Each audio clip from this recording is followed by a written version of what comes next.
Hi, I'm Dr. Dave Wendell from Natural Health and Wellness Center, located, of course, in beautiful uptown Jamesburg, New Jersey. Today I want to talk to you about sugar handling, otherwise known as glycemic management.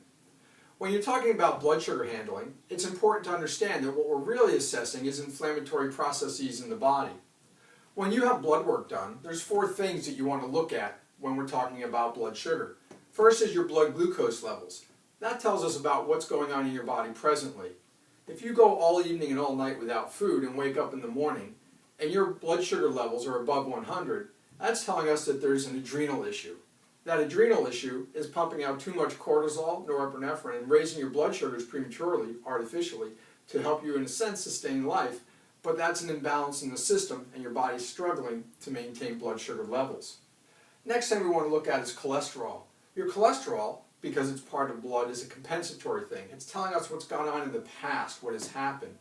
Most people think or are told that their cholesterol levels are high because they eat too much fat or cholesterol in the diet. There's nothing further from the truth.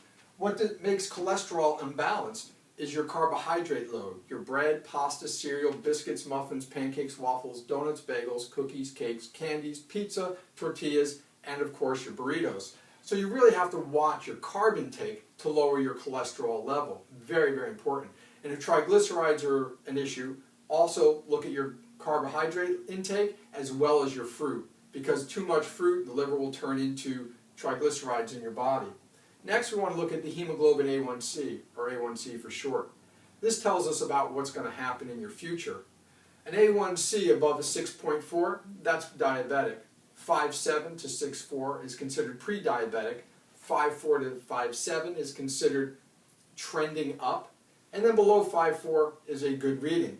So the A1C predicts what's coming in your future. So if your A1C levels are creeping up, we know too many carbs in your diet, both current and past, and we really need to get rid of those so that your A1C levels will fall.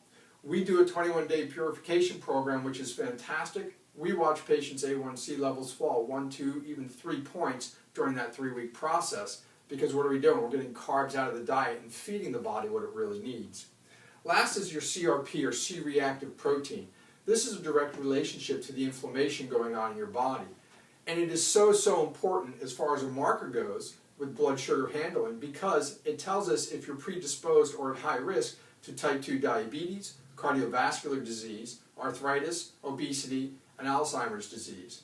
All diseases of inflammatory processes, not a genetic predisposition. And so we really want to work on getting this down. And so you say to yourself, well, okay, I know all this now, but what do I need to do? Well, what you need to do is really simple. First, decrease your insulin and cortisol spikes. You do that by decreasing the amount of carbohydrates that we mentioned before in your diet, because what do? They lead to altered insulin and cortisol function in the body, which then leads to increased inflammation. Next, dietarily, you want to increase your protein and your fat consumption. You should have protein with every meal, and if you're snacking, you should have some protein with your snacks. Get rid of those 100-calorie snacks and all those things that they're telling you on TV to buy and eat. They're not really good for you. If it's man-made food, stay away from it. And I promise you, eating more fat in your diet will not make you fat. It's really physiologically impossible. I don't know where that guy came from, that idea, probably from Ancel Keys back in 1960, but we know he was wrong. Lastly, you want to follow the Page Phase 2 diet. See, there's an Atkins, there's LA diet, what else is out there? Paleo, the Jesus diet. All these diets are variations of what Melvin Page discovered back in the late 30s, early 40s. And so if you go to the Page Phase 2 diet, that will exceedingly help to lower your blood sugar levels, increase your body's ability for sugar handling or glycemic management. And if you already have metabolic dysfunction, that is one of those cardiovascular diseases, type 2 diabetes, arthritis, or obesity, go to the Page Phase 1 diet, because that will help your body start to heal itself. And once you have that metabolic condition under control, then you can switch to the Phase 2 diet. Dr. Dave Wendell from Natural Health and Wellness Center, where we want to be your inspiration for healthy living.